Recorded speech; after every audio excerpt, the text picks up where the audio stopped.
Today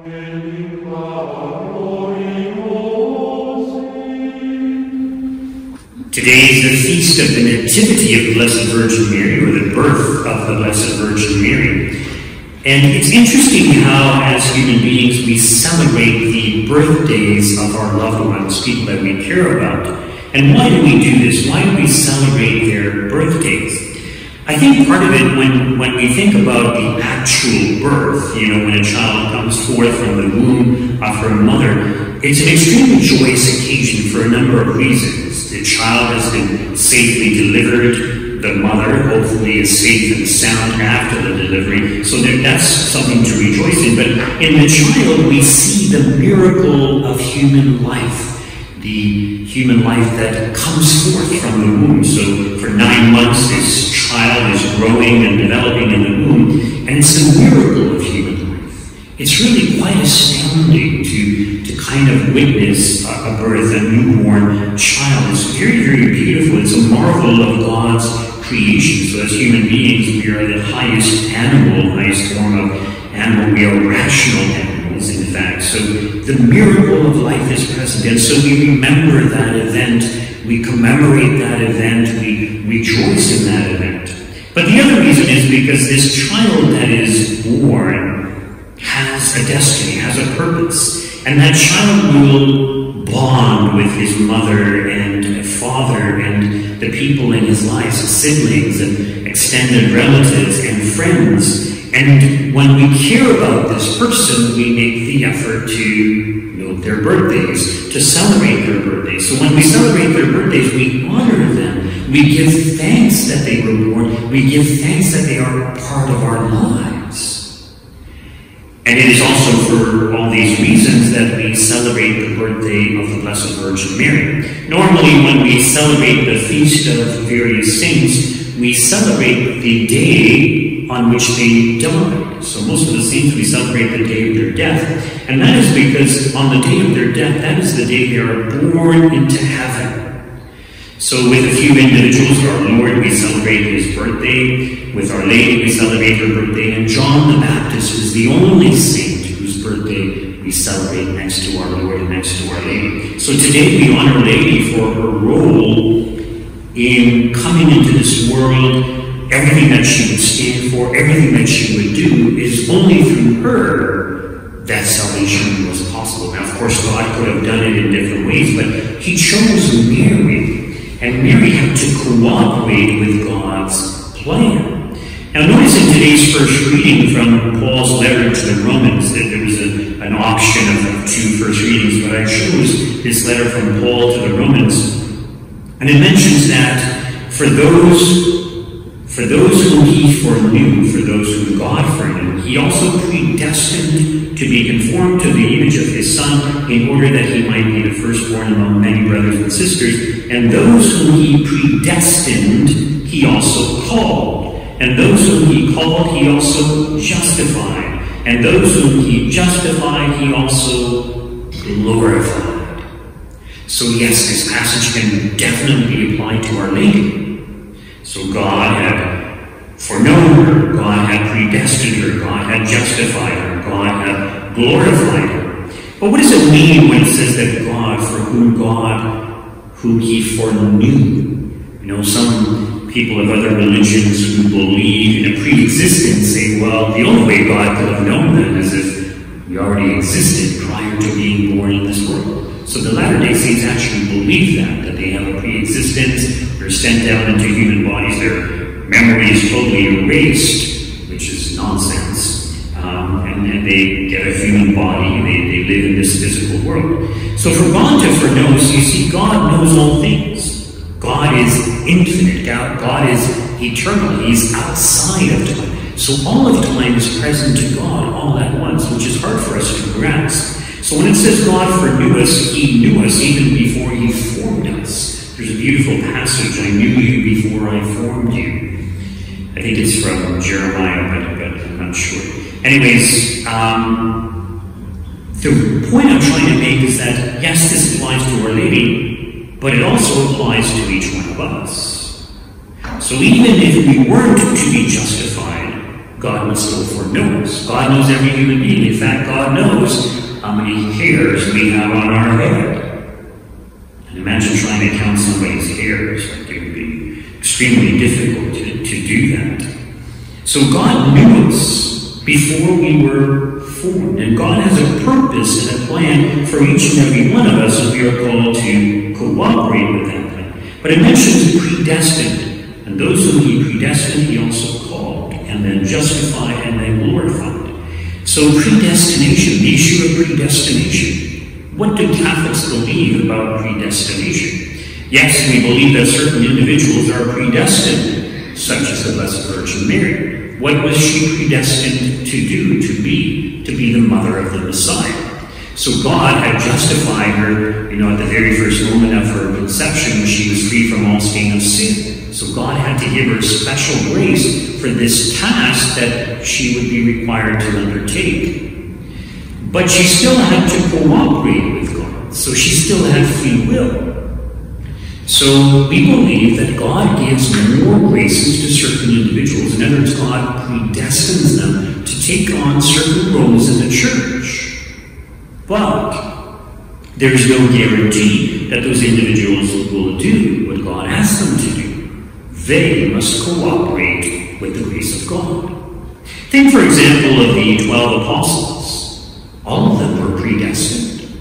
All of them were called to be great apostles. All of them were called to be saints. And God gave the grace to be able to accomplish this to each and every one of them. And because they were the 12 apostles, they received more graces than anyone else. But as we know, Judas Iscariot rejected those graces. He did not cooperate with God. He opposed God's will. He betrayed our Lord. He thought he knew better. But in regards to predestination, as I mentioned, certain individuals receive more graces, so they're called to greater holiness. And these graces are not just for the individual themselves. It's not as if God says, oh, I'm going to love this one more. I'm going to give this one more graces. When God gives more graces, he also gives more suffering. So think of the Blessed Virgin Mary. Yes, she received all these graces to be the mother of the Messiah, but she also had to suffer at the foot of the cross more than anyone else. And if those of you who are mothers, and you know what it's like to watch your children suffering and dying a slow, agonizing death, you would say that's extremely painful for you to witness that or to participate in that. So we have to suffer.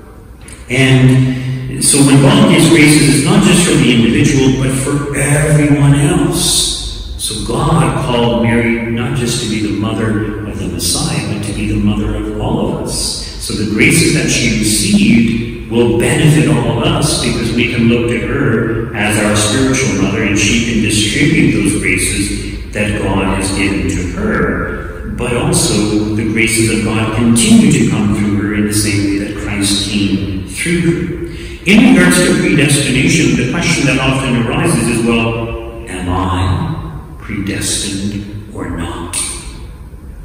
And when it comes to non-Catholic Christians, I don't know what they believe today, but with Protestantism and mainstream Protestantism, their theology was clearly laid out. Now there's so many small groups of Protestants, we don't really know what they believe, but they believe in double predestination. That some are predestined for heaven, others are predestined for hell. And no matter what they do, if you're destined for hell, you can't change. We don't believe that. We don't believe in double predestination. We believe, yes, some are predestined to heaven, but God desires the salvation of everyone and doesn't predestine anyone to heaven.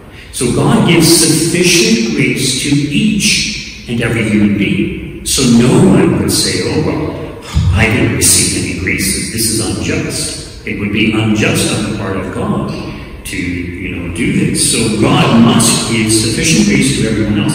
And the wonderful thing about sanctifying grace is once you have it, you can increase it.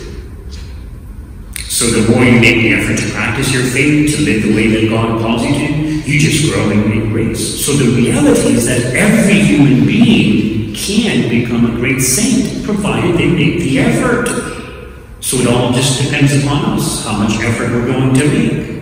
So if you want to be a great saint like St. Teresa of Avila or St. John of the Cross or St. Anthony of Padua, we just have to cooperate with the grace of God and live our lives the way that God called us to, and put God first and foremost in our lives, to love Him wholeheartedly. It's very simple. Spiritual authors do talk about signs of predestination. So an inclination to want to pray, an inclination to want to read the Bible, an inclination to want to listen to homilies, to study the faith, to read the catechism, to read about the lives of the saints, an inclination to want to do good, an inclination to want to oppose evils in society, such as abortion. By the way, the date for the life chain is October the 4th, from 2 to 3 p.m. So this year, yes, we are going ahead with the life chain. So all of these things, when we have these inclinations, it's a sign of our predestination.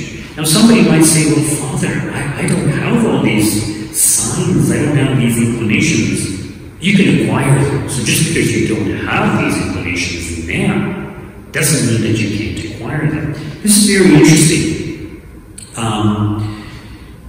There was a video or something on YouTube, I guess. But as you know, Satanists steal consecrated hosts from Catholic churches, and this is why it's important for people when they receive communion to receive in front of the minister. So today, because of the pandemic, people have to step aside 6 feet, but you need to receive it there. You cannot take it to your seat or something like that. So Satanists steal consecrated hosts from Catholic churches. So all of these things make it easier. Communion on hand makes it easier for them to do this.